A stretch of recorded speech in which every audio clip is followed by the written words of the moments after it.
Good day, everyone. I would like to welcome each and everyone to this webinar.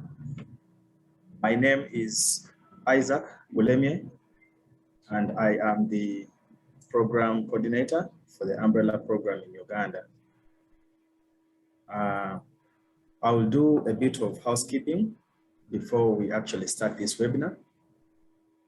The first is to, as I've said, you're all welcome to this, and we hope to keep it very interactive and very engaging.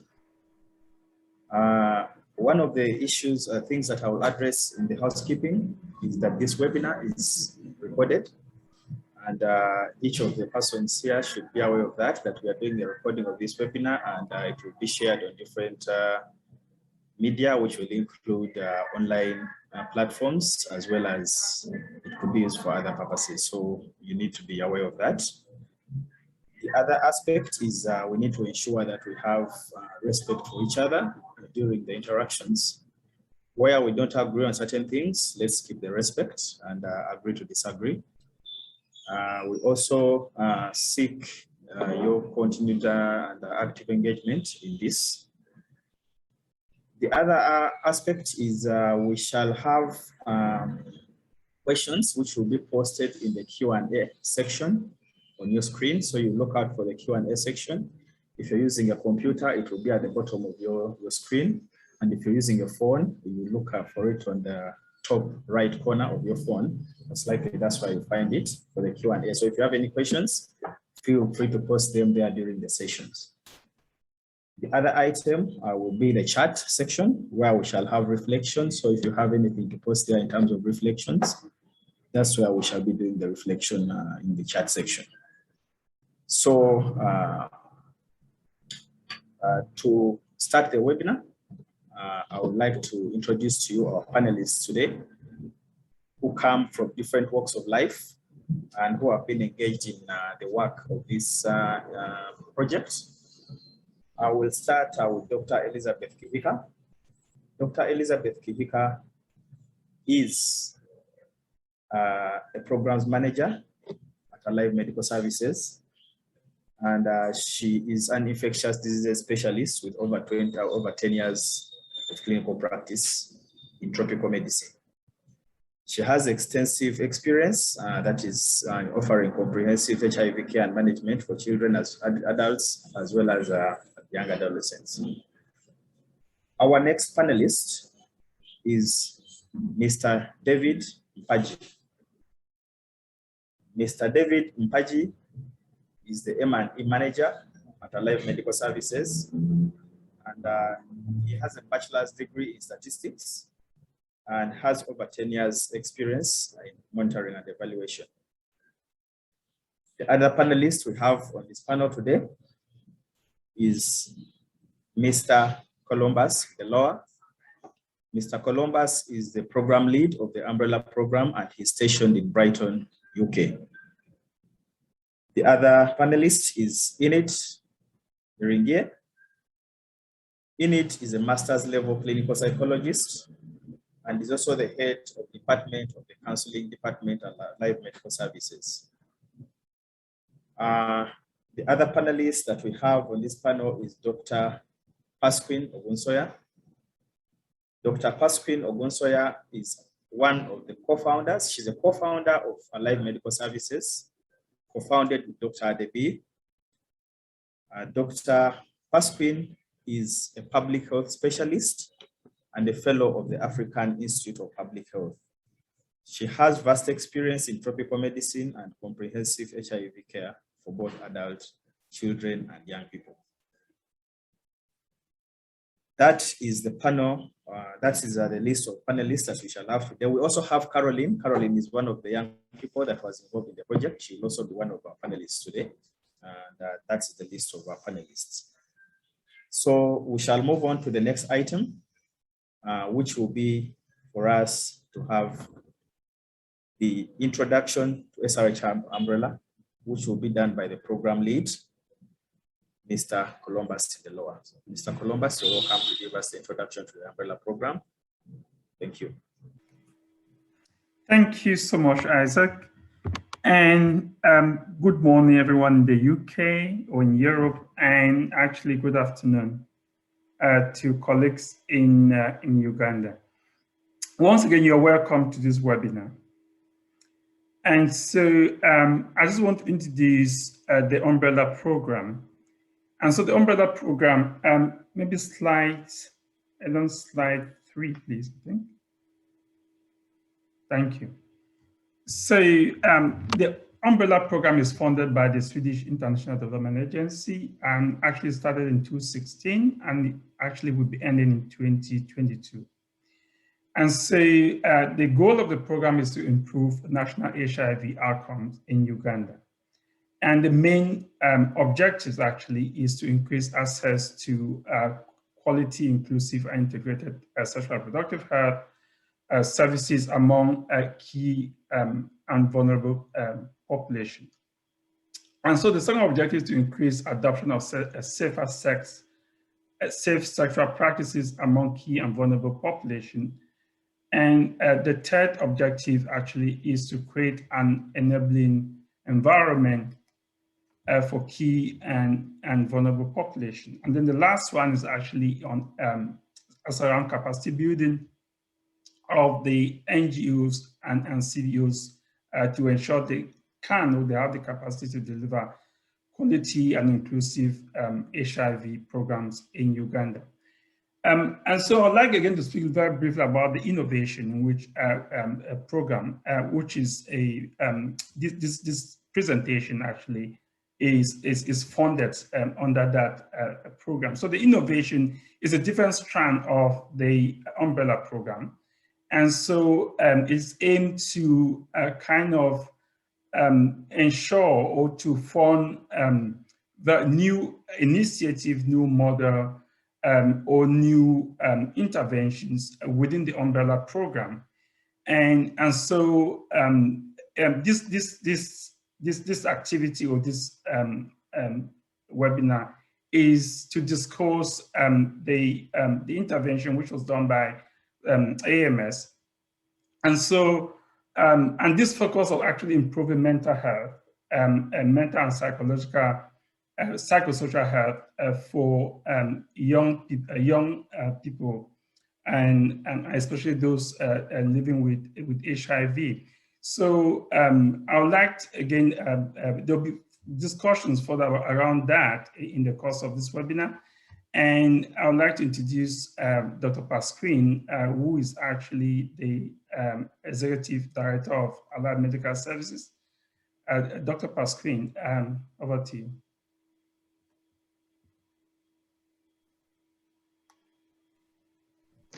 Thank you very much, Mr. Columbus, for the introduction.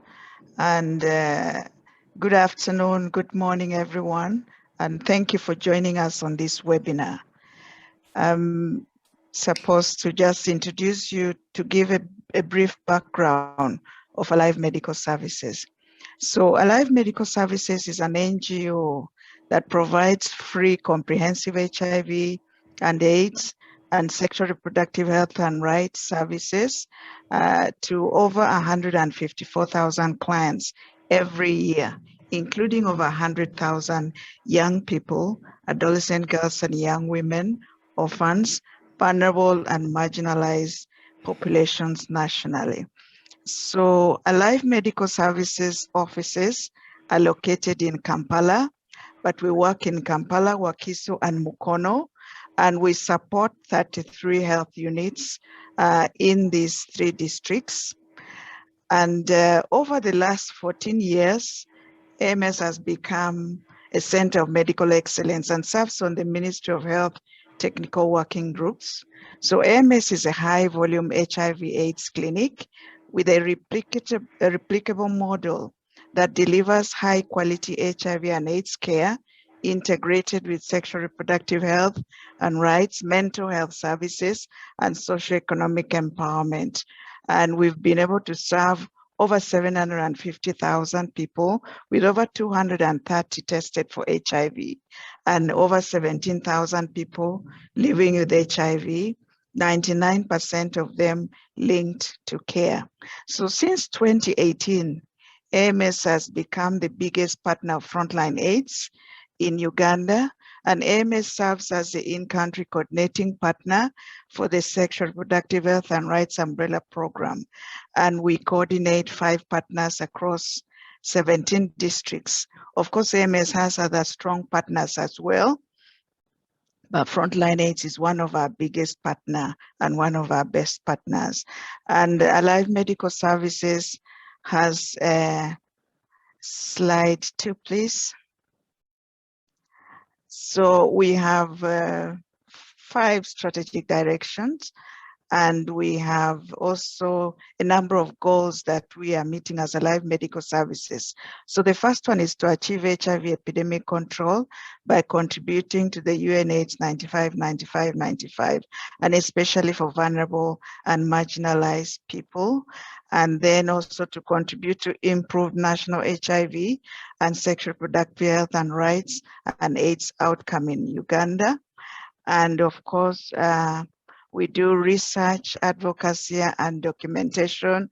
We also do integrated child and youth development.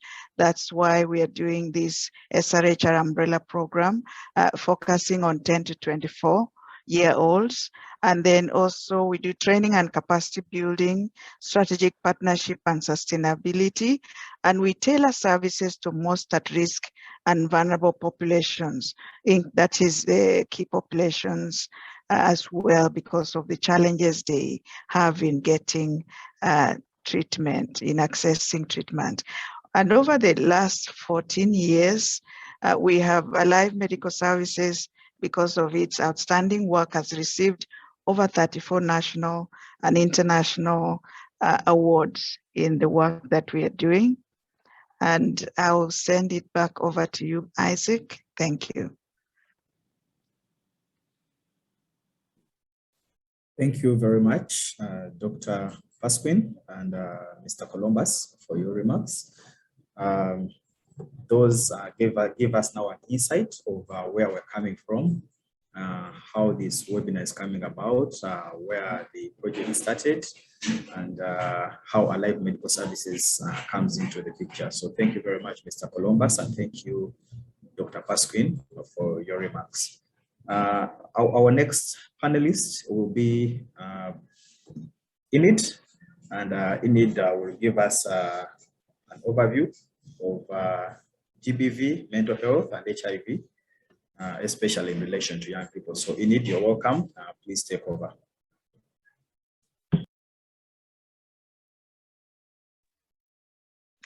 Thank you so much, Isaac, for the warm introduction. Good morning and good afternoon to everybody. So just to give us a background about mental health, HIV and GBV. Yes, that is what I'm going to be doing this afternoon. Next slide, please, Isaac.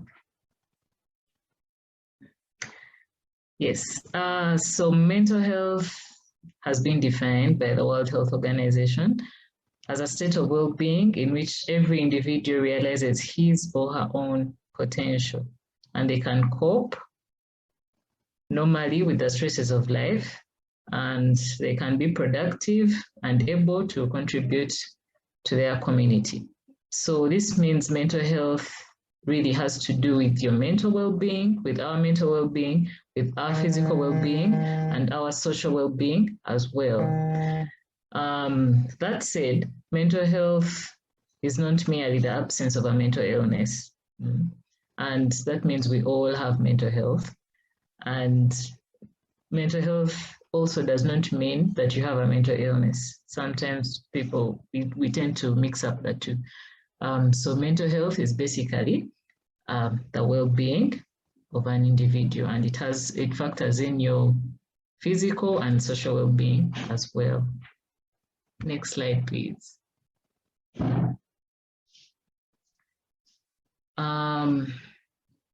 So talking about GBV, as introduced earlier, our projects, we took some special attention to gender-based violence. As you're going to see further, this is one of the factors that really compromise mental health of everybody, but in this context, affects the mental health of young people living with HIV. And gender-based violence, this is violence directed to an individual based on their social expectations of masculinity or femininity.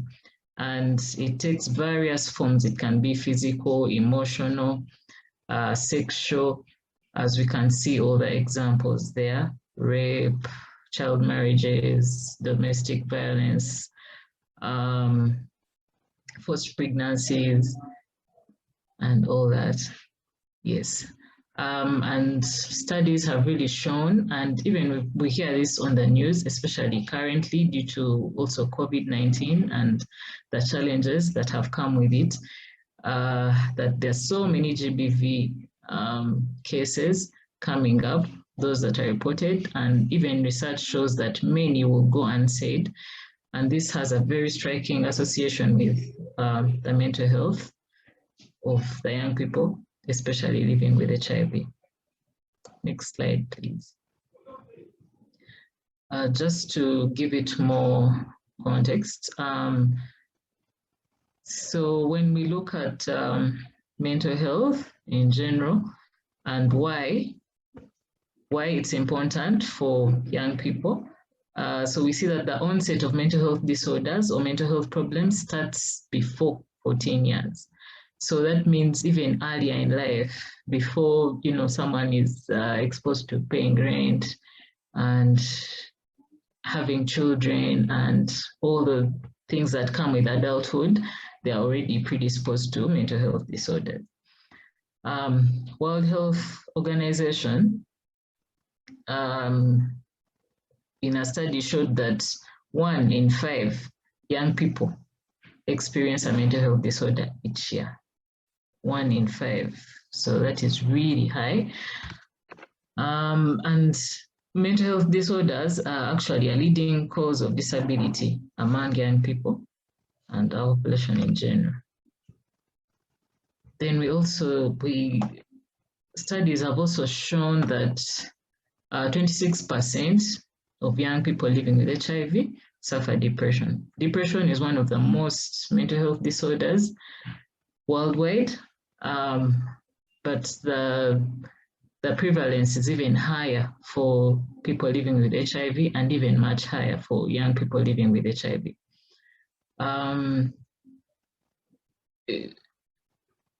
And also, to our attention, 24% of young people in urban areas in Uganda, a recent study showed, actually this is a study of 2021, have shown suicidal ideation, like, they don't want to live anymore and they want to commit suicide, which is also a very big percentage coming from this young generation, which, is the future for tomorrow.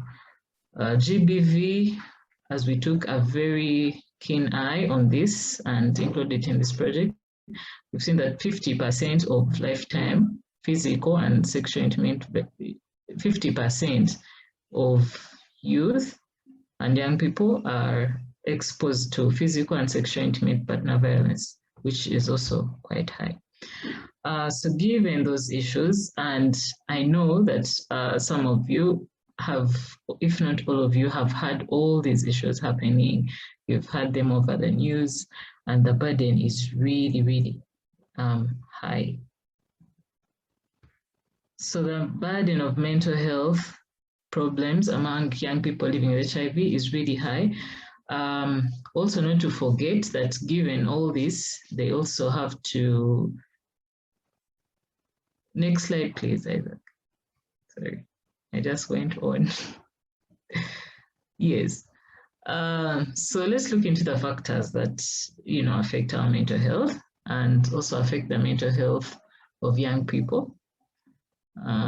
So here we have the biological factors and the environmental factors.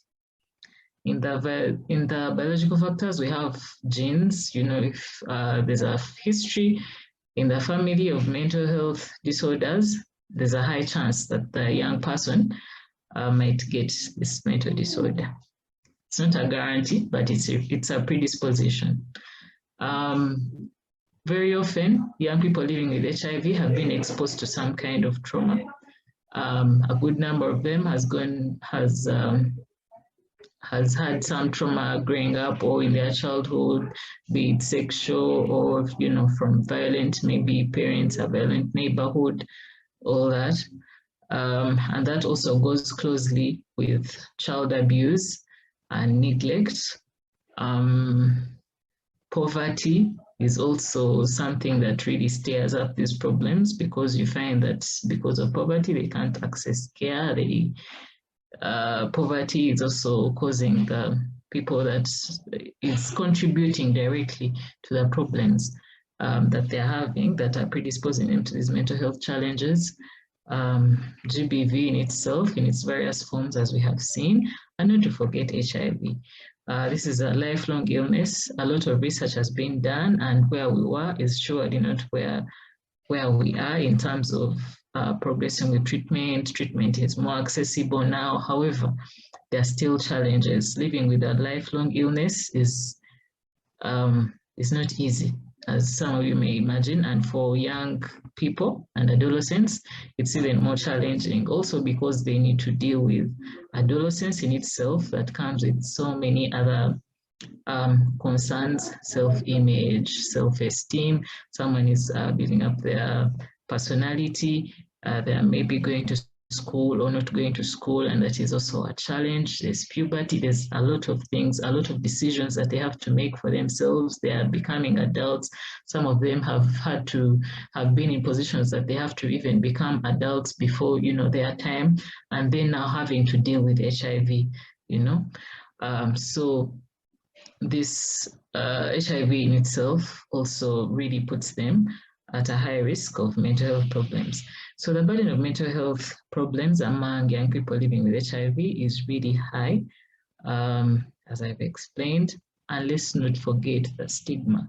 There's a lot of stigma around mental health, because, you know, if you dare say you're depressed or you're thinking things or seeing them differently, people already start to, you know, stay away from you because, you know, there's a word I don't want to use that you probably understand. Okay, people will call you mad, all those kind of things that are really stigmatizing. So people, even it may be hard for the person to believe and accept that they actually have a challenge, also because there's limited information out there, and so many myths evolved around that.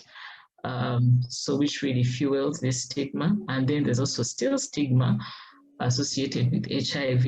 If it's a young person, they fear that maybe they will be judged.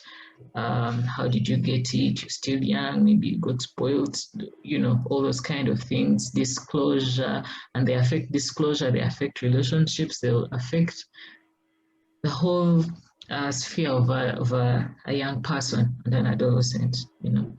And this directly affects their mental health. As we say, this is a whole state of well-being. So if someone has to deal with all these, and these are, you know, in their life daily, chances are high, if they're not really helped, they're going to face challenges. And this poor mental health among young people living with HIV manifests in depression, from an array of mental health disorders, the diagnosable ones, and also conditions that may not be diagnosed, but you definitely see that this young person is not well mentally or psychologically. So this can range from depression, anxiety, alcohol and drug abuse, suicide. Those are the most common that we have found, and this is why we found it very, very important to integrate mental health, HIV, mental health, GBV in HIV services for our adolescents living with HIV. And I think you're going to hear from other panelists how this project went, and all together we can be able to give mental health more attention and give these areas of concern so that we can help our young people better. Thank you. Over to you, Isaac. Thank you very much, Enid, for that elaborate presentation. There's a lot to learn here. A lot has captured my attention in terms of the figures, and maybe we can have a little bit of looking at these figures. I'll just look at one. You mentioned that 26% of adolescents and young people living with HIV suffer depression. For the people who are attending this webinar today, this is really a very big proportion of young people living with HIV who are actually having this challenge within their lives. So sometimes we don't really figure out and realize that it's a problem, but looking at 26% is not really a small figure. So it's something we need to reflect on and reflect upon. Then the other one you mentioned that captures attention is 50% of mental health disorders start before the age of 14 years. That is something that not so many of us look at, especially in the culture setting that we are in. So we need to be very mindful of what these young people are going through. So thank you very much, Enid, for putting this in perspective and helping us to understand some of the figures, the statistics behind what is actually happening within the mental health and HIV related sector. So thank you very much, Enid. We shall move on to our next panelists, and the panelists will be taking us in an in-depth discussion on the project, and that will be David and Dr. Liz. So Dr. Liz will take the lead on this panelist session, and David will definitely be part of it as well. So thank you very much. You're welcome, Dr. Liz. Dr. Elizabeth. Thank you very much, Isaac and Enid and my fellow panelists, for really laying it out for us. And indeed, Isaac, you've captured it well, 26%, 50%. Those are not statistics that are low, they are quite concerning. And it's that background that Life Medical Services took this opportunity to implement the project in the SRHR Innovation Project that started in October 2020 and concluded in June 2021. Next slide, please.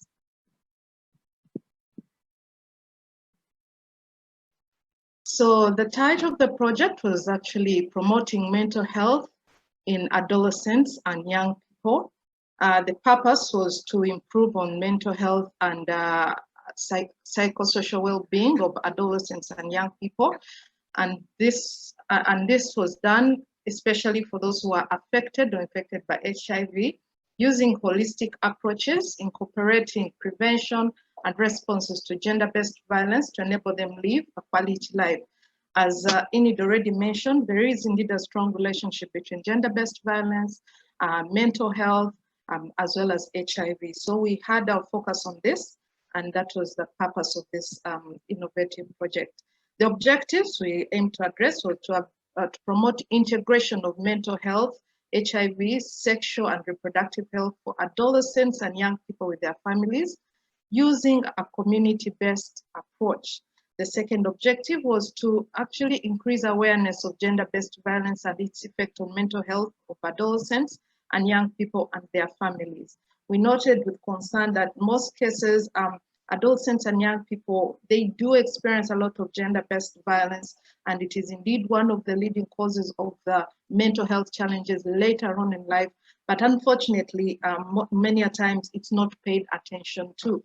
And you find that even in the different trainings that happen, this is not well addressed. So we looked at making sure that we work on these two objectives during the course of our project. Next slide, please.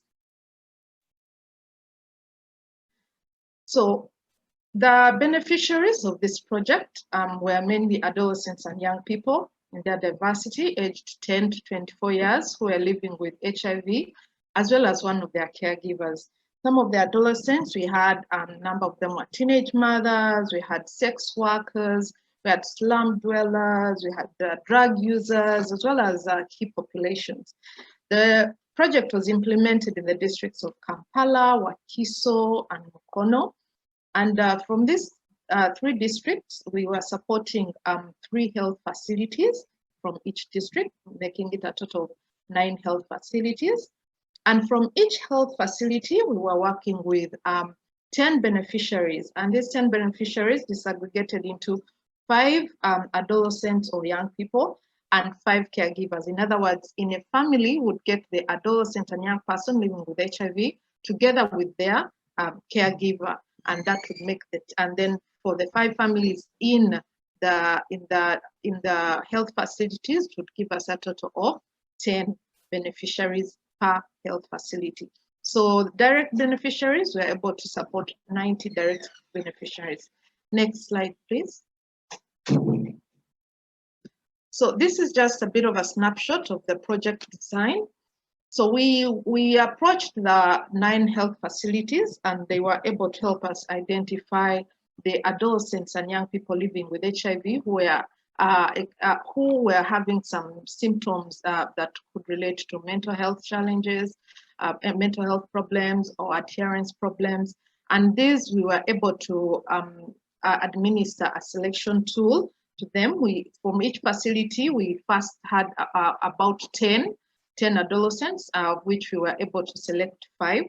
So in total, we were able to identify 45 adolescents and young people living with HIV. And then these we were able to follow up with their caregivers, had a home visit, and then with the consent from the caregiver, they were able to be enrolled into this project. So the very first thing we did was to actually raise awareness about mental health. And this was done through a cycle of workshop modules.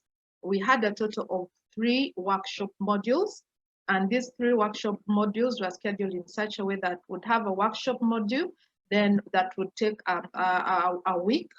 Then this would be followed by a group psychotherapy session and a home visit. And then a next stage will have another workshop module. So that was the cyclic approach we used. So in the workshop modules, we were able to have both the caregivers and the adolescents. So in some sessions, we would have them together. In some sessions, we would have them separate. The sessions would be translated to Luganda to just make sure that everyone is able to understand what was being taught. So a number of topics were handled, from mental health, vulnerabilities affecting adolescents and young people living with HIV, parenting skills, communication skills. We looked at gender-based violence, the different forms of gender-based violence, identifying gender-based violence, how to deal with gender-based violence, then looked at the risks that expose our young people to HIV through gender-based violence. We also looked at how some of the behaviors that young people are actually expressing are due to some mental health problems. For example, drug abuse, which was on an increase, was due to actually adolescents trying to deal with most likely a mental health problem. So we went through a number of sessions, and through the workshops, then would have group psychotherapy sessions. Now, these group psychotherapy sessions were being held at the youth, at the health facilities, where we have youth-friendly corners. So the young people, as well as the caregivers, would meet there. And when they would meet, they would have the clinical psychologist would actually be in there with them.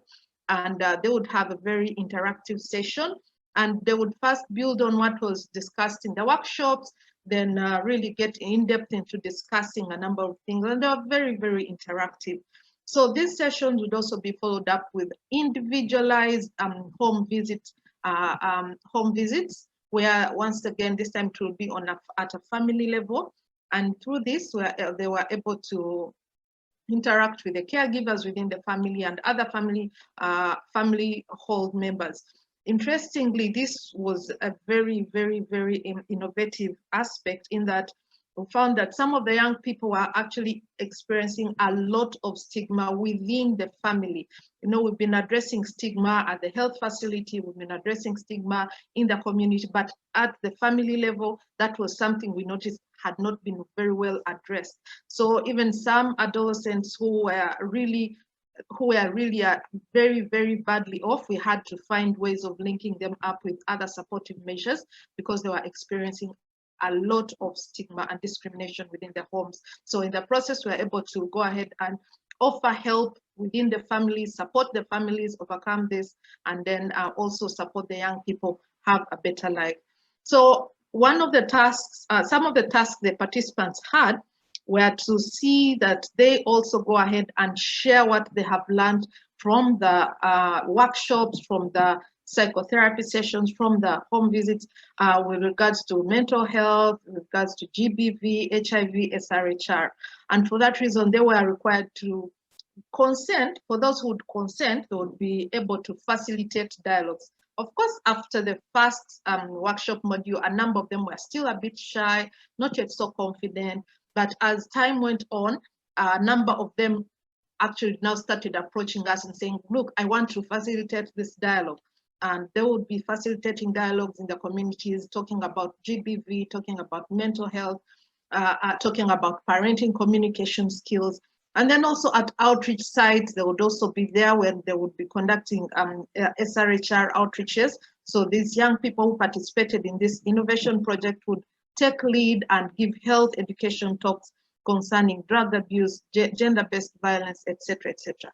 So you'll find that a number of them were able to build themselves right from the during the course of this project. Next slide, please. So at this point, allow me to hand over to Isaac as he welcomes David, then I'll come back on. Isaac, back to you.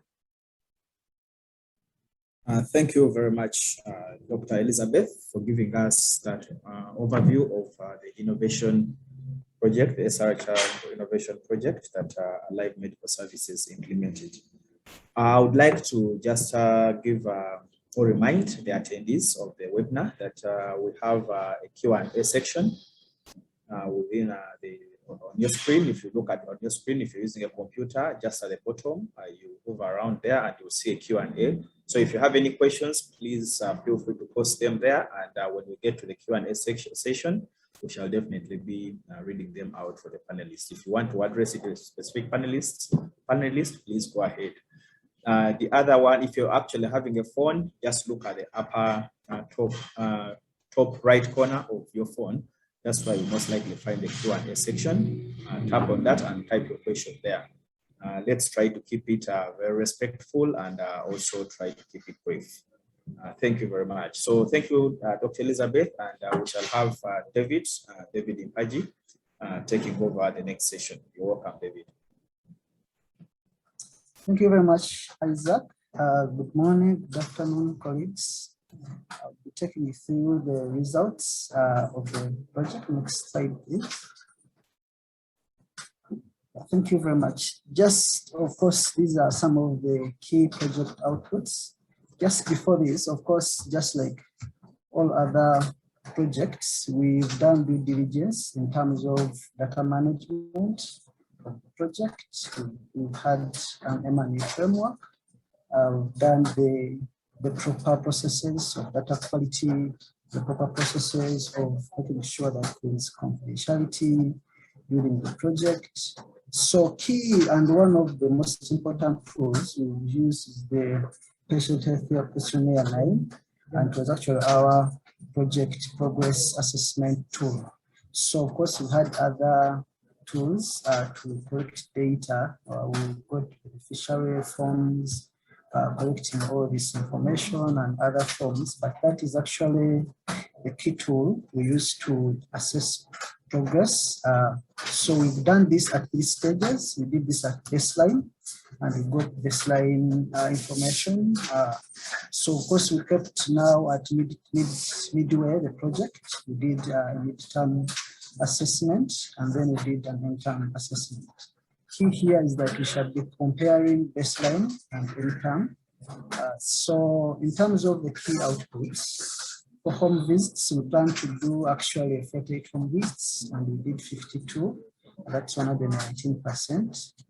Workshop modules, we plan to do 3 workshop modules, and we did all the 3. For group psychotherapy sessions, we plan to do 36, and we did all the 36. For home visits, that is to follow up individualized care, we plan to do 135, and we carried out all the 135.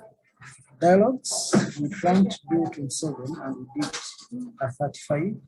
Then health education sessions, we plan to do 27, and we did 51. Next slide, please. So we also plan to train health workers. So we plan to carry out 27, and we carried out 27 trainings, mentorships and support visits for health workers. We plan to do 12, and we actually did all the 12. In performance meetings, we of course had to do performance reviews, at least to share with participants on how the progress of the project was, and also to see how we can improve, especially in terms of processes, because at mid-term we carried out a process evaluation. So we plan to carry out 6, and we carried out all the 6. Next slide, please. So in terms of beneficiaries, so at the end, of course, the people who are available for assessment by category, we had 40 caretakers, which was 56%, and 32 adolescents, which was 44%. In terms of sex, we had 58 were female, which is 81%, while 14 were males, which is 19%. Of course, Dr. Liz will be discussing issues around male involvement, but at least we managed to have those. But I think in some of the lessons learned,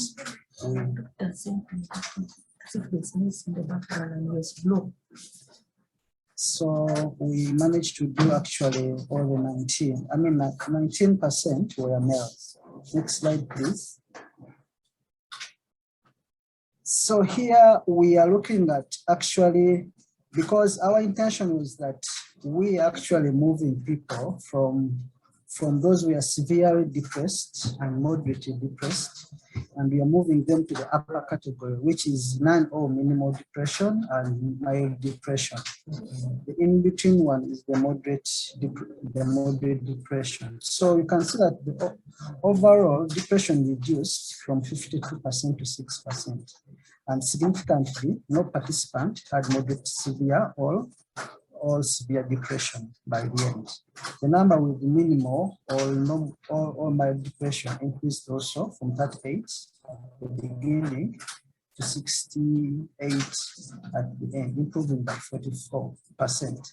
So of course here you can see that we are trying to max, that's why you can see the negatives, which was our target, that we are actually getting participants from the last 3 categories, and we are pushing them to the above category, just like you see. So for those who did not have any depression at the start, we can see that they improved from 16 to 31, which was 15% positive. Those in the mild depression, who were 22 at the start, they became 36, which was also a 15% increment. But those who are moderate, because from number 3, 4, and 5, we want to make sure those ones lower and we increase the upper section. So you can see that they moved from 26% to only 4 at end term, which was a negative 22, which was a very good performance. Moderate is severe depression. We can see that there were actually 11 at the start. By the end of the project, none was in that category. And also those who are severely depressed, we had 4 at the start, but by the end we had none. Thank you. Next slide, please. Yeah, so we also looked at depression in adolescents versus depression among caretakers. So we did that analysis in the different categories. So you can see that the proportion of depression of adolescents with depression decreased by 48%. That is from 57% to 9% by the end, while among the caretakers, it reduced by 15%, from 73% to 58%. Of course, the reasons in between there are many, but we can see that there was a good performance among the adolescents, reducing by 48%. Well, for the adolescents, to reduced by 15. I mean, for the adults or caretakers, reduced by 15%. Of course, we've been also part of the implementation again, has been during the lockdown, the first one especially.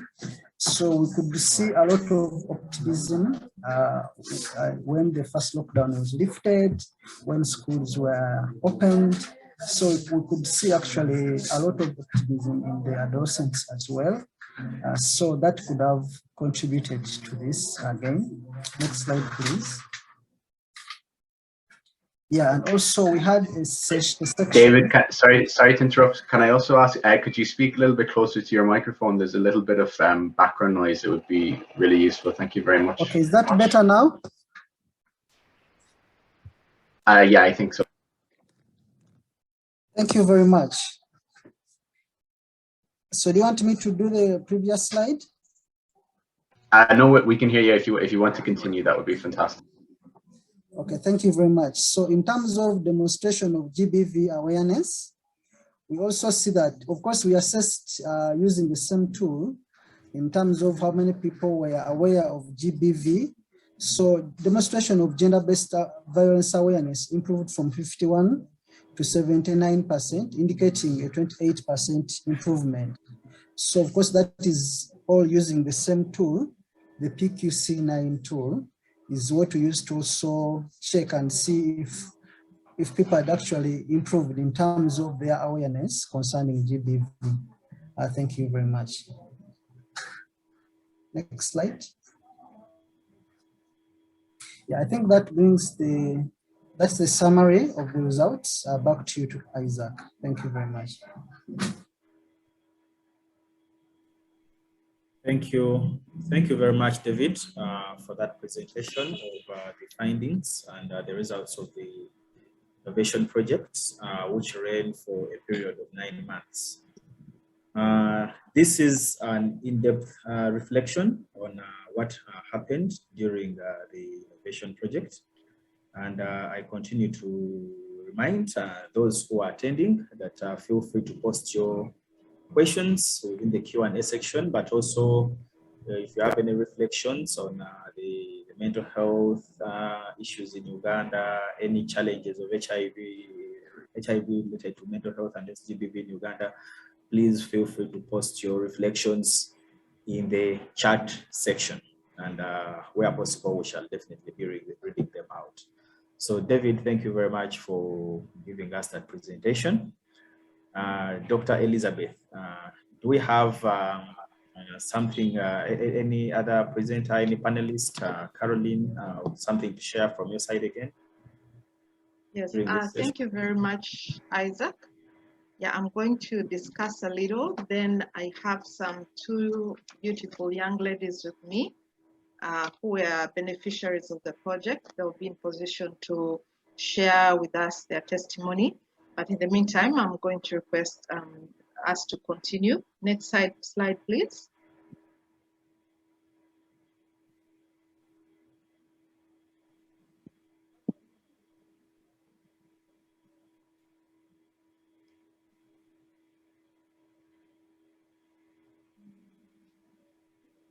Dr. Elizabeth, can you see that all right? No. Not yet. Not yet. We can't see it yet. Try.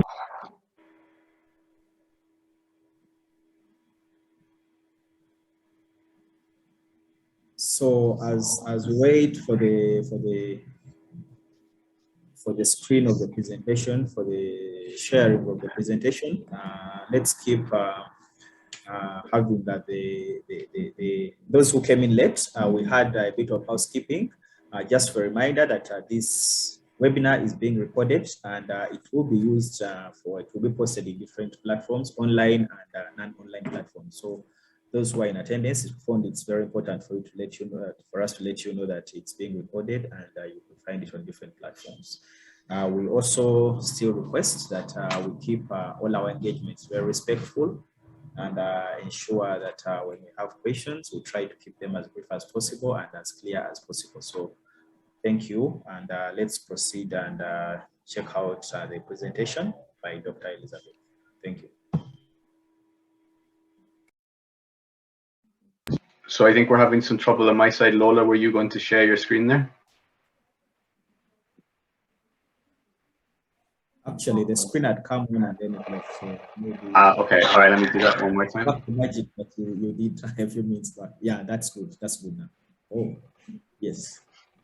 I think that's good now. All right. Thank you very much. David was able to discuss the quantitative results. I thought I'd give a little bit more flesh to the qualitative aspect, because a lot of this project was actually qualitative in nature. So one of the key things we noted was that the young people's confidence was actually boosted, as well as self-esteem. And this was evidenced by how they were very ready to be involved in conducting dialogues. They are now the ones really spearheading health education sessions at their facilities, just because they are no longer struggling with stigma and discrimination. The other thing that really was a plus was with regards to communication and relationships within the families, as well as the parenting skills, because this was a project that brought the caregivers and the adolescents at a level where they could really interact very well, identify what are the real issues.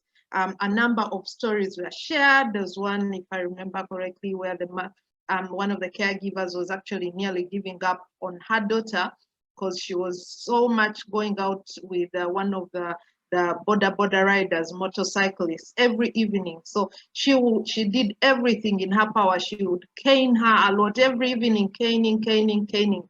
So when this innovation came in, she was able to come in, and I remember in the very first workshop, she was in tears and was like, look, I don't know what to do with my daughter. And the daughter was in that session as well. So to cut the story short, by the time we finished even just the workshops, the testimonies were so great. They had been restored, the relationship had been restored. She had learned how to communicate. And now that adolescent was no longer being rebellious, going out with a border person. I was actually now understanding that, okay, this is not the right thing to do. And it was, so in short, their relationship was actually restored. Then we also saw the health workers actually gave us positive feedback at the end of this, in that there was a drastic change in adherence and retention in care, in that all the participants, remember, majority of them had unsuppressed viral loads, were having challenges adhering to their medication, keeping appointment was a problem, but now they are now among the first people to arrive at the health facilities when it is the appointment day. So at the beginning of the project, we noted that about 61% of the adolescents and young people had an unsuppressed viral load. But by the time we reached the end, it was down to 84%. And the remaining ones were actually due for switch to a second line. That's why they were not able to suppress and were actually switched to a second line. So we are not able to get the subsequent result due to the duration of period of time. So it was a very big success in that regard as well. Then reduction in the stigma and discrimination, where families and health workers were found to also be major perpetrators of stigma discrimination. And this was significantly improved. On the side of healthcare workers, sometimes they would say things unknowingly. You know, in the counseling sessions, they'll tell them that if you don't take your medicine, you're going to die.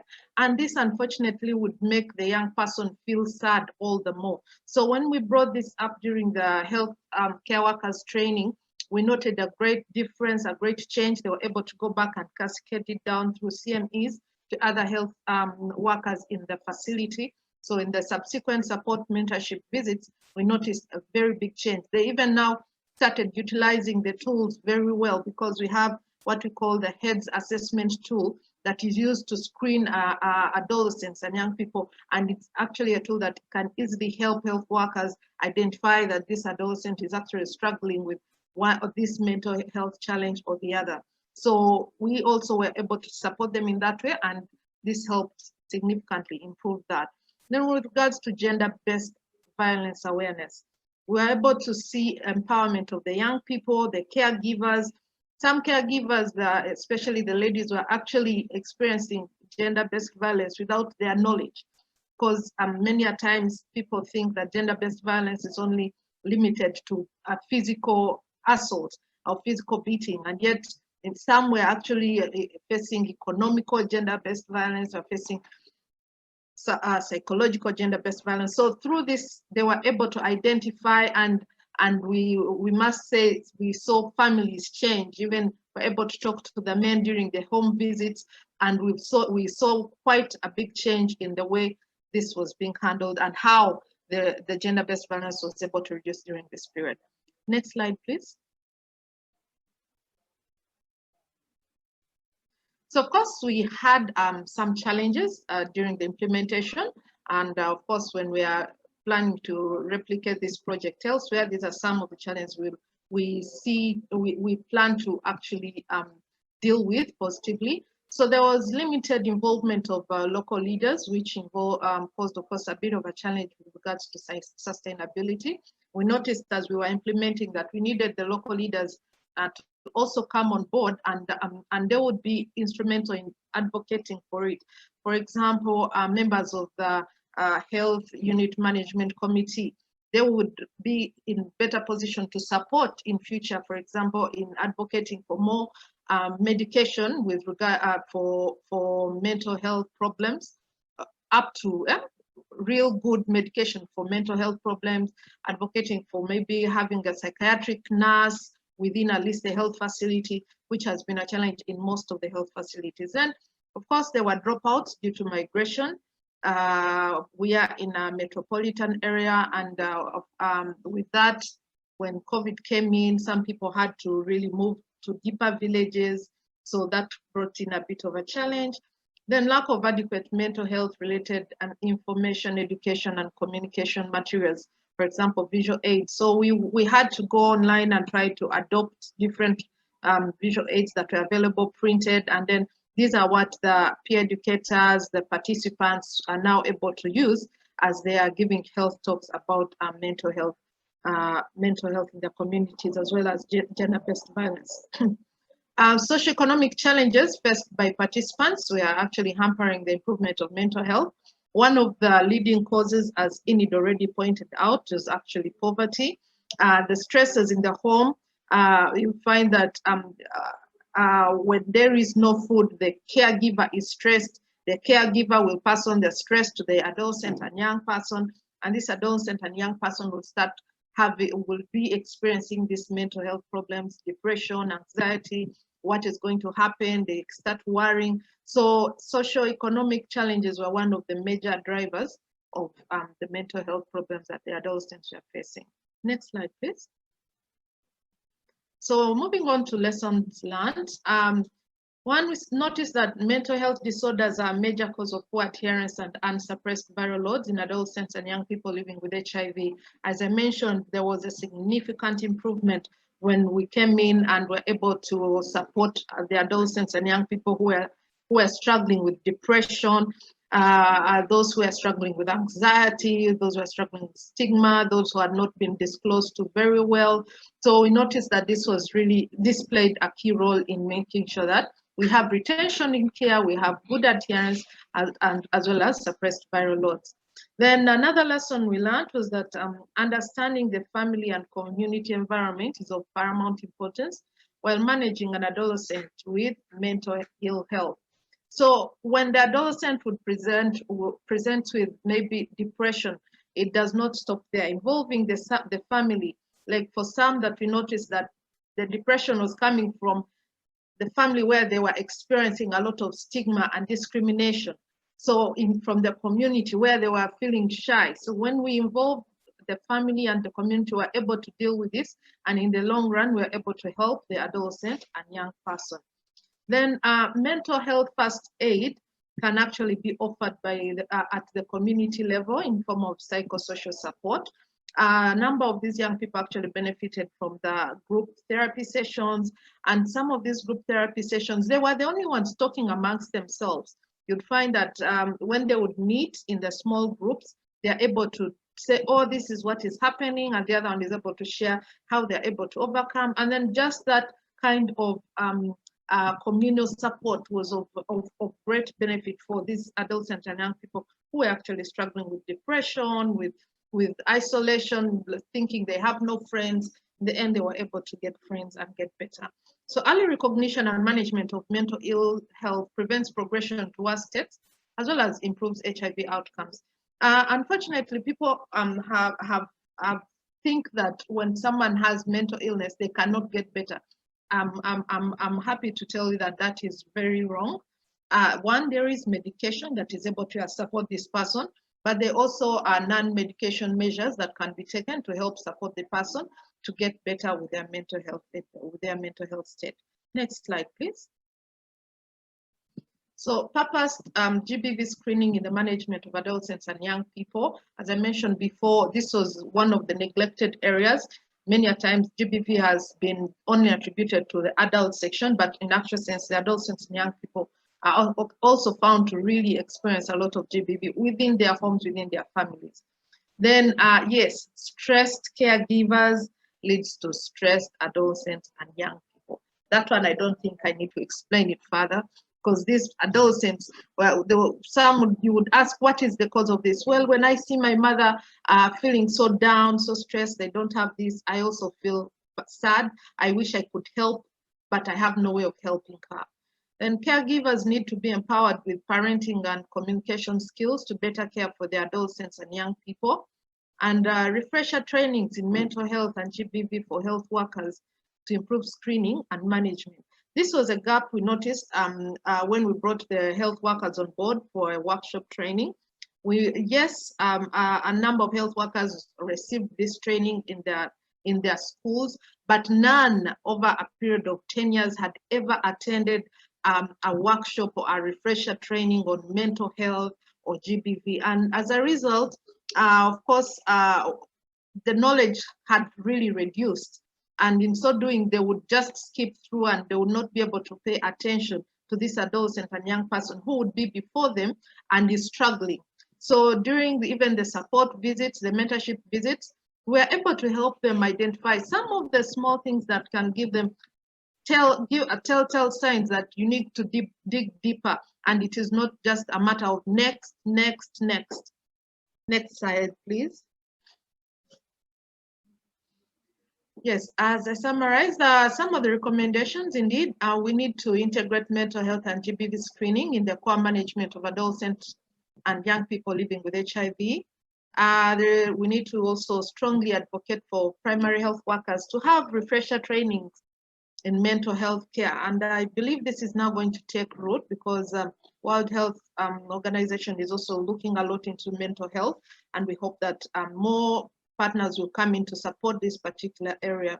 Then skilling and economic empowerment projects should also target the caregivers for adolescents and young people living with HIV, as socioeconomic reasons were found to be one of the leading causes of the mental health problems.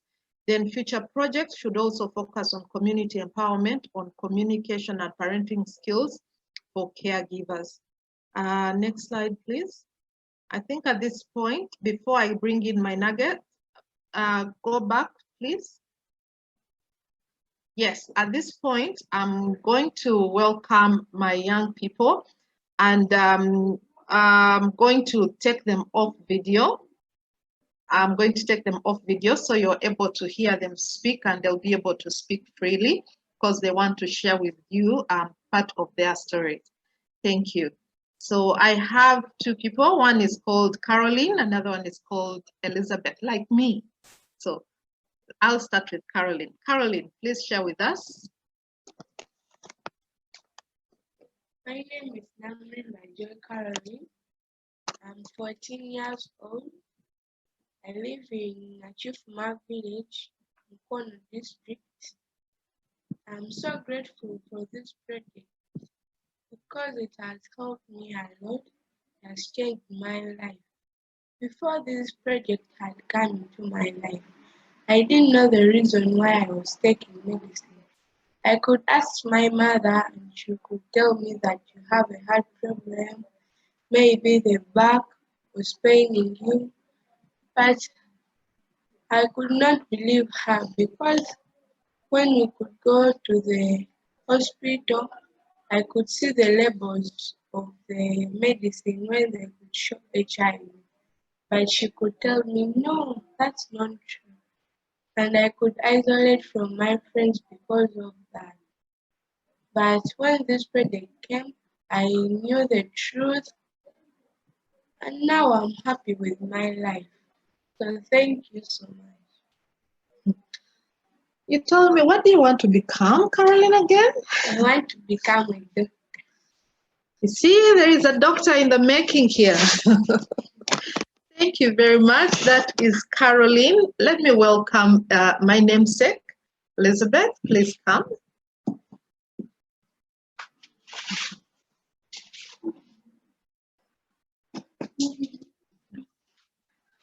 Don't worry, the video is off. No one can see you, so you can tell us your story.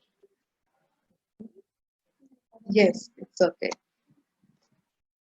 I'm Elizabeth, and I'm so happy to have been linked to this project. I highly appreciate this project because it picked me from somewhere far. That's what I can say, because when I first came, when I got linked to this project, I had issues. I was almost going mad. As in, a lot was going on in my mind. I tried suicide, which I never told Liz. I tried suicide several times. And my thoughts were always suicidal. That's what I can say. I had a lot of trauma. I was one of the persons that would explain anxiety because I passed through all that. And as I can say now, this project has helped me. If I can talk about this and I don't cry, that means the project has removed me from somewhere. And I have hopes of living. I have hopes of going far in life. My dreams are high. I'm shooting high in my dreams. I'm not giving up anymore. I'm not thinking of killing myself anymore. I'm not thinking of spreading the disease. That is something I've never thought of anyway. And this project, if I must say, thank you. That's all I can say, thank you. And another thing I can say is there are so many people out there who are passing through the same thing that I'm going through. And if possible, let's reach out to them. Because I know so many people are suffering out there and the community is still naive about how they can help them. And all we can do is reach out to them, talk to them, try to heal them through this project.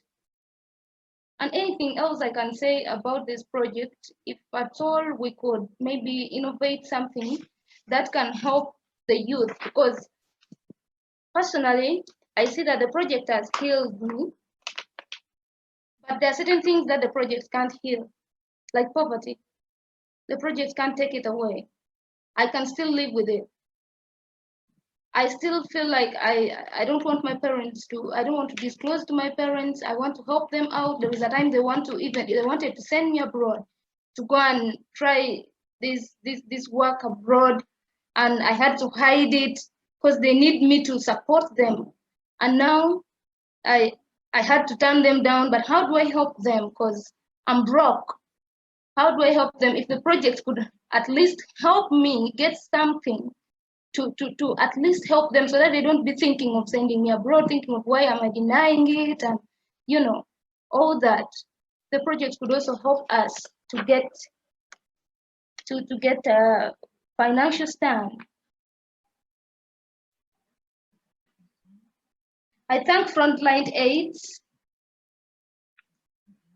Embassy of Sweden, Alive Medical Services. Thank you so much. All the personalities that went around moving to you know, train us, try to heal our hearts and minds. Thank you so much. God bless you. Thank you so much, Elizabeth. My namesake. Liz told me she wants to be my lawyer. So I have a doctor in the making and a lawyer in the making. Thank you very much. Back to you. Oh, my nuggets. You can now share my nuggets, please. Yes, so for those planning to see how they can scale up this project in their different areas, I thought I would share with you these very few nuggets. One, health workers, as I mentioned earlier, there is need for refresher trainings for health workers to integrate mental health, gender-based violence, and HIV services. So in your different areas, for the health workers, if you're writing proposals, planning, please remember to include refresher trainings for health workers. We were only able to work with 9 facilities. We are able to help 27 health workers, but we have so many on the ground. Then family, understanding the family dynamics is very crucial for us to identify and address the causes of any of the mental health problems that our adolescents and young people could be going through. The third nugget is community. The community-based approach actually encourages communal support. Interestingly, the young people were more open while they were in the groups in the corners, youth corners, than when you'd go for a home visit. So you'd find that it would be better to first have the group therapy so that you're able to identify what needs to be discussed in the home visit. Then finally, individual, there's need to empower adolescents and young people living with HIV to, one, recognize some of these signs and symptoms. For example, when they are sad, when they get to know that, oh, this is out of the normal. Prolonged sadness is out of the normal. They're able to actually seek help early, and they are able to receive all the care they need. Thank you very much. I think this marks the end of this presentation. With the next slide. Back to you, Isaac. Thank you.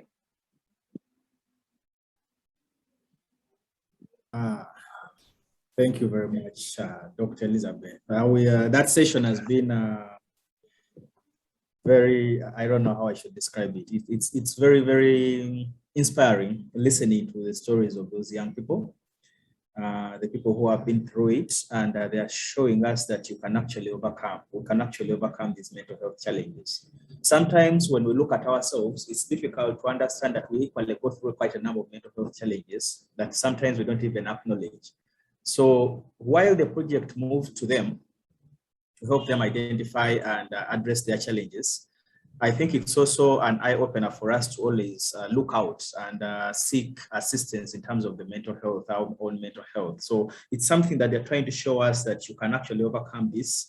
You can actually take charge of your life the way they are talking about taking charge of their lives and also looking out for bigger things in their life. So thank you very much, Caroline and Elizabeth, for sharing your stories. And we look forward to interacting with you further if possible. So thank you very much. Our time is fast spent, so we have about 15 minutes to the end of this webinar. We shall try to keep our discussions as brief as possible. And one of these is now we are moving to the Q&A session, where we shall have our panelists answer some of the questions that you posted in the Q&A section of the webinar screen. So I will quickly move to the questions. I'll read them out. Those that have been addressed to the specific panelists, I'll address them directly to them. And those that are open, I'll ask one or two of the panelists to answer them directly. So I will read out the first question. Now, actually, some of the questions have been answered directly. So if you see your question already answered, maybe not be read out. But I'll go to the first question from David Clark.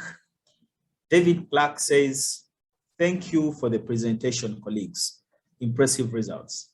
How can these results be sustained beyond the 90 initial people who originally participated? That is the first question.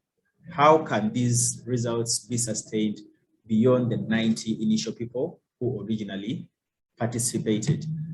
The next question, still by David, is, are the costs per participant at a level that they could be picked up by other providers?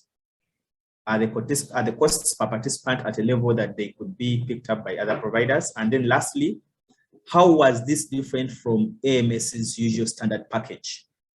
How was this different from, to AMS's usual standard package? Thanks for the great overview. So I will, since there are 3 questions in one, I don't want us to lose track. So I will ask the Dr. Elizabeth to respond to the first one. How can these results be sustained beyond the 90 initial people? I think partly it has been the recommendations, but maybe she has something to add on.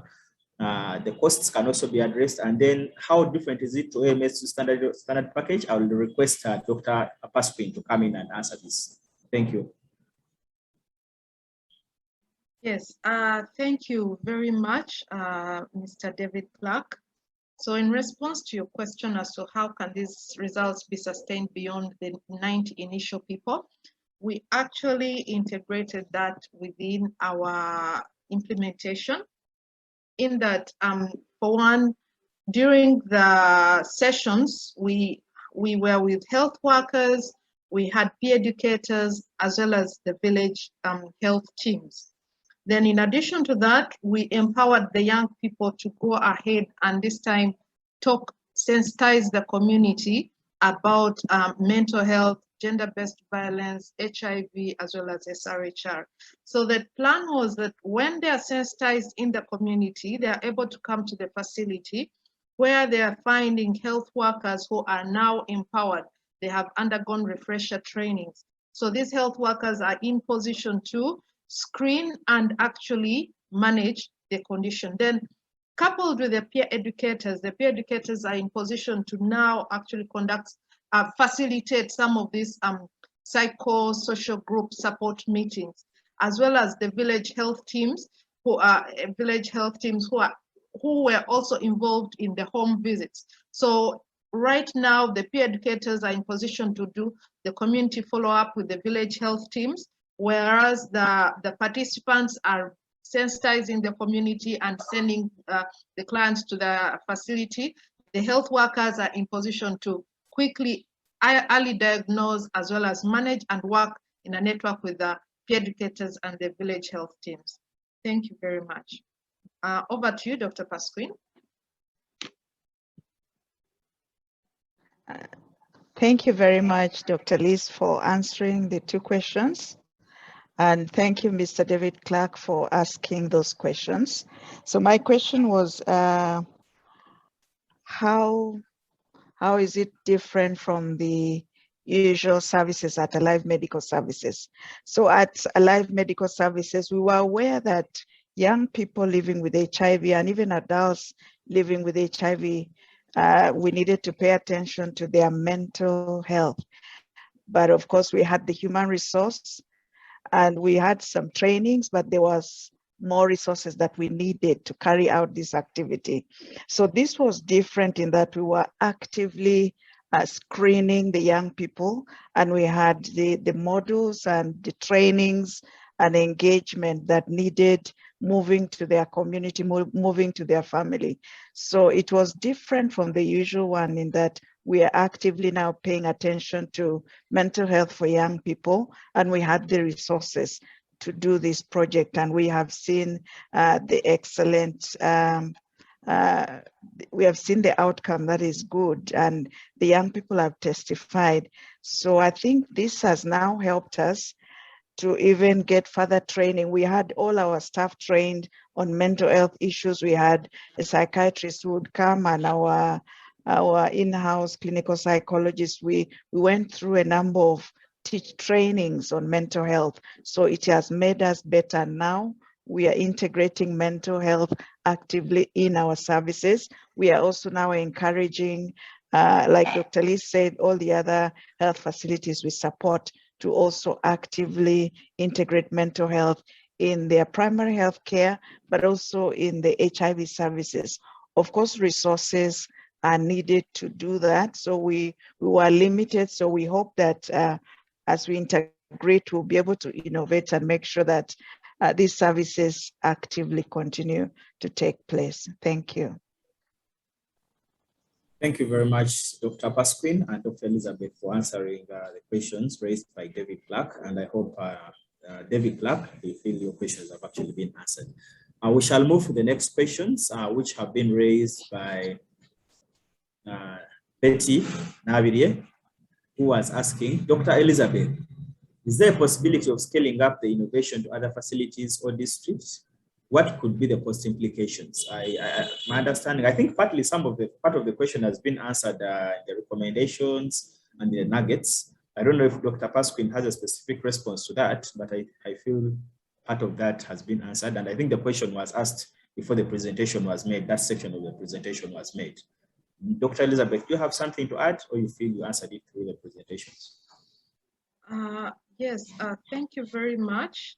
So currently, in response to that, the main thing, as we mentioned, is just really refreshing the health workers and then empowering the community arm as to how to handle, how to early diagnose and early treat. So as you mentioned, the rest has also been mentioned in the presentation. Then there was another question she mentioned concerning community mental health outreaches to build on the community efforts. The answer there is both yes and no. Yes, in that if the person already has insight, they are aware that these are the signs and symptoms, definitely they will be in position to come and seek care from the community health outreach that is already being conducted. So it's very important to create awareness within the community about what mental health is, what GBV is, and then when that is done, that's when we believe that even the community outreaches could be successful in supporting those with a mental health program. Thank you very much. Thank you, Dr. Elizabeth.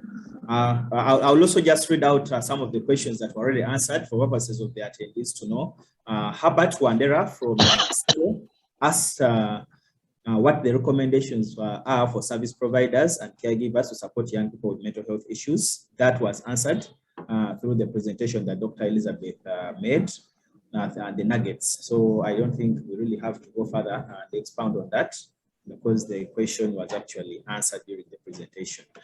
The other question comes from C. Bitaka, and it's directed to David. David, statistics indicate 81% female beneficiaries against 13% male.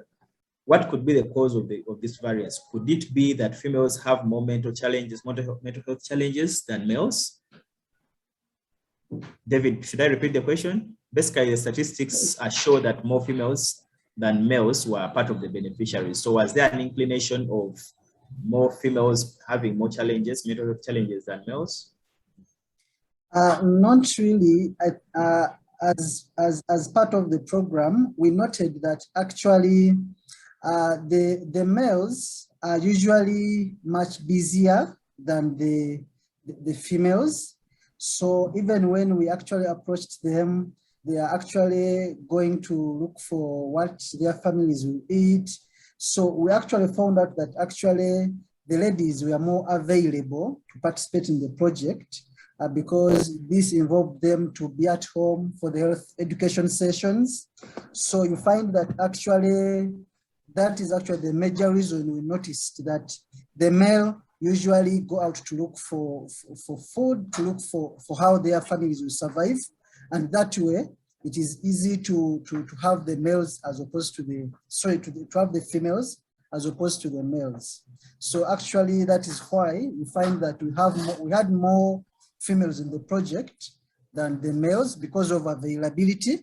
So that was the major reason, but we did not really find anything much to do with whether it is common. We did not do that analysis in terms of males and females. Thank you very much. Dr. Elizabeth, do you have something to add to that effect in terms of the selection? Yes. Thank you very much. Dr. Liz has anything to add? Yes, thank you, Isaac and David. So during the selection, as you mentioned, there were home visits that were conducted. And whereas you'd find both the father and mother at home, the father would quickly delegate after getting to know the different aspects of the project, because we had to explain that, look, it's going to be a bit of a 9-month project, so would need your involvement. So in most cases, the fathers would quickly be saying, it is the mother who usually takes the child to hospital, who knows more about the medication. So they are the ones who will participate in the project. We are not available. I have work to do. I'm not able to be part of the project. So those were some of the the things that actually caused low participation. But for the males who actually took part, they were very active and very appreciative of the project. And at the end of it all, they now took up the mantle to go and educate the male counterparts in the community when it comes to mental health. Thank you very much. Over to you, Isaac. Thank you, Dr. Elizabeth, for that. We have quite a number of questions coming in. Our time is really running short. I don't know how we are going to handle this, but I'll read this last batch of questions, and hopefully we shall have to move to the last section of the webinar, which will be the final reflection. So I'll read these questions. One is from Joseph Mobedo, who says, thanks for the good presentations. Would these programs be extended to other districts and not only urban, but deep in rural settings? I think this has been answered in the way forward and the recommendations on sustainability and scaling up. I don't know if you really have, Dr. Elizabeth, Dr. Pasquin, anything to add. I feel like the question was answered during the presentations in terms of extension. Jude Okong says, thank you AMS for the good work in supporting young people thank you for supporting young people manage their mental health. Hearing from the beneficiary, it's important to address holistic needs for young people, even with limited resources.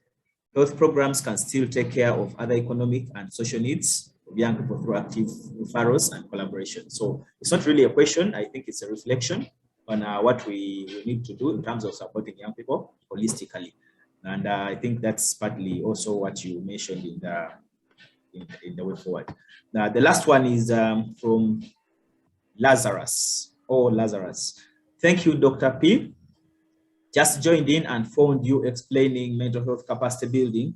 Kindly share more specifically on the experience on depression screening and MOH tool utilization. Okay, maybe if you joined late, then you could have missed out some of the things presented by the mental health specialist. So you may just, we shall share some of the materials with you after this webinar so that you can be able to explore further, because I don't think we shall be able to go back to get to that. So that will mark the end of our Q&A session, and we shall move on to the next item on the agenda, which will be final reflections and thanks to the panelists and attendees. So this will be Dr. Pasquin and Mr. Columbus. So Dr. Pasquin will come first, and then Mr. Columbus will give the final remarks. Thank you. Thank you very much, Isaac, and all the panelists, and the support from Frontline AIDS quarters, Mr. Columbus.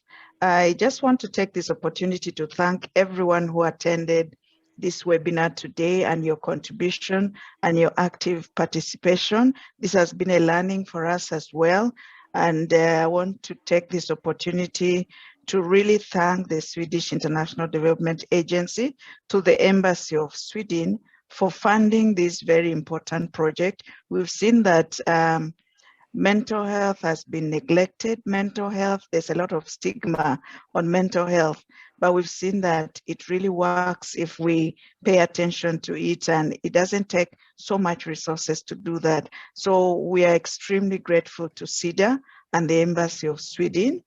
And then we are really very grateful to Frontline AIDS for the funding of the SRHR umbrella project that has enabled us to do this innovation that really touched the lives of people. We've heard from the young people themselves. I really want to take the opportunity to thank the management at Frontline AIDS for the support they give us every day.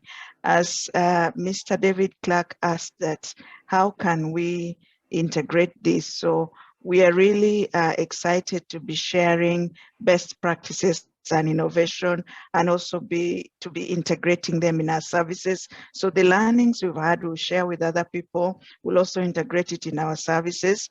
Mental health is even more needed now. Services for mental health with the coming of COVID-19 that has even worsened it. So I hope that this innovation will continue, and we'll be able to even integrate it into services and share with all our partners so that they can also actively screen and provide mental services. So thank you very much, and I will hand it over to Mr. Columbus. Mr. Columbus, you're welcome. Thank you, Dr. Pasquin, and thank you, everyone. And just to remark, it's been a very wonderful presentation, and I hope it's been equally very useful and relevant to those who've attended. We are so grateful for sacrificing your time to understand the challenges faced by adolescents and young people, especially those who have HIV and experience domestic violence, and having to understand the interplay between that and mental health has been very useful, especially as Dr. Pasquin said, with the advent of COVID.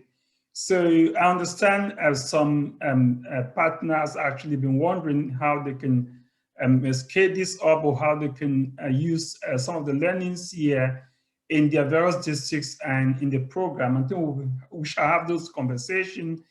And there's equally a window of opportunity at the moment for innovation grants or innovation proposals. And I think we can have that conversation and support on how some of the learnings here can be scaled up within the umbrella program. But thank you so much. I think it is very clear from the testimony by the two young people who attended that we have to take mental illness and mental health very seriously. And equally, it's very true that the aspect of economic empowerment is very relevant in this context. So I think we've all learned from that. We equally look forward to seeing how we can improve on areas around mental health and economic empowerment in the program. I think there's already a conversation around that. But thank you, AMS, for actually highlighting this and for actually hosting or contributing actually and managing this webinar. So thank you, colleagues, and thank you everyone who actually has come in. Thank you.